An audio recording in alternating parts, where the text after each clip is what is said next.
SIR പ്രമേയം ഐക്യകണ്ഠേന പാസാക്കിയ കേരളത്തിലെ ഇരു സർക്കാരുകൾക്കും അഭിനന്ദനങ്ങൾ.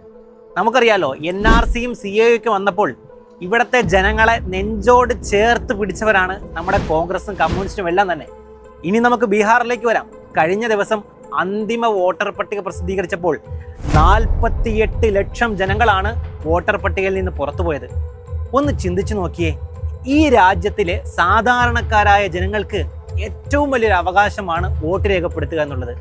അതിനുള്ള അവകാശം നിഷേധിക്കപ്പെടുമ്പോൾ എന്താണ് ഈ രാജ്യത്തിലെ ജനങ്ങൾക്ക് കൊടുക്കുന്ന പരിഗണന? ദളിത് ന്യൂനപക്ഷങ്ങളെ മാത്രം ടാർഗറ്റ് ചെയ്ത് വോട്ടർ പട്ടികയിൽ നിന്ന് പുറത്താക്കാൻ വേണ്ടി തെരഞ്ഞെടുപ്പ് കമ്മീഷനും ഭരണകൂടവും ഒത്തുകളി നടത്തുമ്പോൾ ഈ രാജ്യത്തിലെ ജനങ്ങൾക്ക് വേണ്ടി 16 ദിവസം 1000-ലേറെ കിലോമീറ്ററുകൾ സഞ്ചരിച്ച് രാഹുൽ ഗാന്ധി നടത്തിയ വോട്ടർ അധികാർ യാത്ര നമുക്ക് ആർക്കും മറക്കാൻ കഴിയില്ല.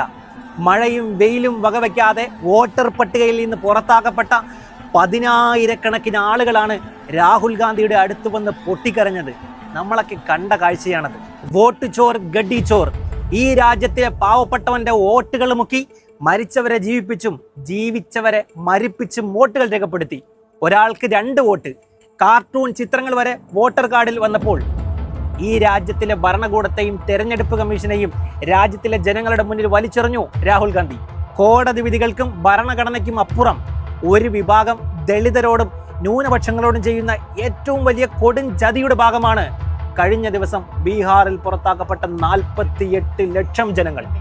മറ്റു സംസ്ഥാനങ്ങളിലേക്ക് കൂടി വ്യാപിക്കാനിരിക്കുന്ന തെരഞ്ഞെടുപ്പ് കമ്മീഷന്റെ ഈ ഒരു പട്ടികയിൽ കോടിക്കണക്കിന് ജനങ്ങൾ പെടുമെന്നുള്ള കാര്യം നമുക്ക് എല്ലാവർക്കും ഉറപ്പുള്ള കാര്യമാണ്. കേരളക്കാരായ നമുക്ക് ആശ്വസിക്കാം, നമ്മൾ സേഫ് സോണിലാണ്. കാരണം നമുക്ക് നല്ലൊരു ഭരണകൂടമുണ്ട്, നമുക്ക് നല്ലൊരു പ്രതിപക്ഷമുണ്ട്. മറ്റു സംസ്ഥാനങ്ങളിലെ അവസ്ഥ ഇതല്ല. രാജ്യത്തിലെ പുതിയ പ്രതിപക്ഷത്തിന് ഏറ്റവും നല്ല കരുത്തു പകരലാണ് നമുക്ക് ചെയ്യാൻ കഴിയുന്ന ഏറ്റവും വലിയ കാര്യം.